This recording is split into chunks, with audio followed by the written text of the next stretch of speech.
Hello, so today we're going to be going over the Seoul subway station and how you can use it. For people back at home who know how to use the subway, this video may be like some like repeated information, but for people who don't really know how to use the subway, Seoul may be like actually the first time you've tried using the subway. So I'll go over with you like what to expect and also just some things to know about how to navigate Seoul's subway station. So let's get started.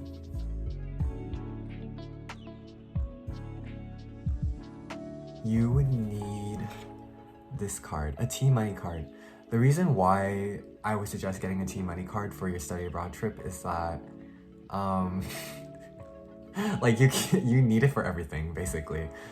You can use it for the bus, you can also use it for the subway, you can use it for taxiing. Essentially, like this is like the transportation card used for essentially everything. There is a T-Money card, and then there's also like, it says Cash B, but it's essentially just like the same thing. And this could be used like for any kind of transportation essentially. When you're like loading up your T-Money card, you want to be able to withdraw cash from an ATM or have some kind of cash, because usually you can't recharge your T-Money card with a credit card. So that's just something to know. And then where you can buy a T-Money card, you can buy it at any convenience store. The one that I bought was the one right outside of SK Global in their SK Global Plaza.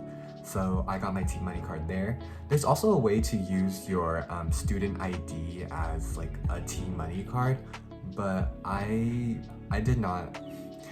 Essentially, I did not use my student ID as my T-Money card just because I was like, why not? I'll just try the T-Money card.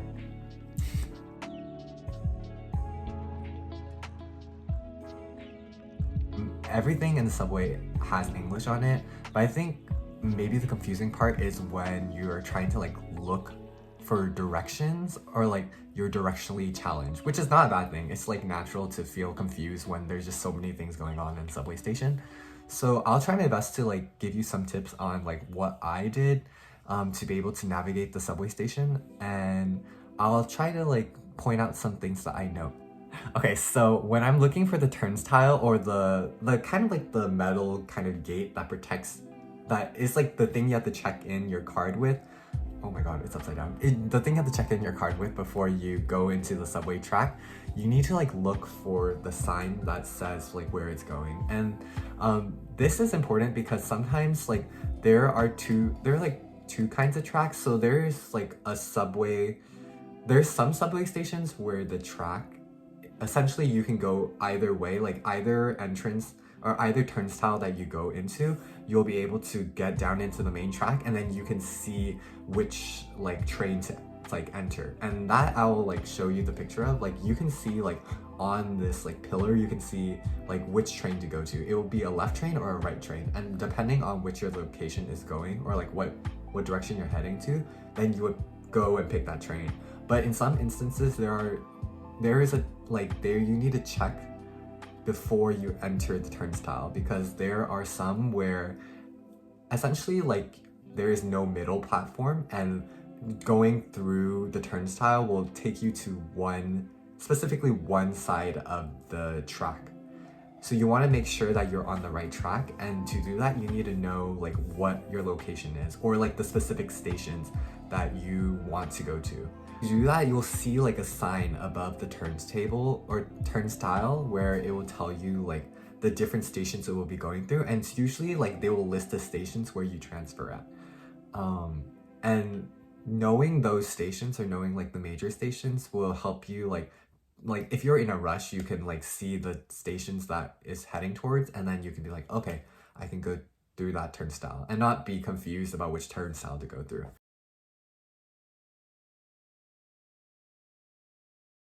Today, I'll walk you through how to use Naver maps to navigate through the subway station. So say you're departing from Sinchon Station and you want to go to Itaewon. From there, you're going to click on the first option, and then you'll see kind of like the itinerary of what to expect. From Sinchon Station, you're going to board the train towards Hongik University, so you should look for the sign that says Hongik University or says one of the stations that goes through that line. And then also a quick note, outer circle means counterclockwise, and then inner circle means clockwise. At Hapjeong Station, follow the signs to transfer to their brown line, and then you're going to board the train towards Sangsu Station. And then after a few stops, you should be able to arrive in Itaewon. Let's try another example. So say you want to go to Yongsan KTX Station. From Sinchon Station, you would board the train instead towards Ewha Women's University, and that will be inner circle bound, so it would be clockwise. From there, you'll arrive at City Hall Station, and then you'll transfer to their blue line, which is line 1. And then you're going to board the train towards Seoul Station, and you can see on the map that it's headed that way. And then from there, you would go all the way down to Yongsan Station.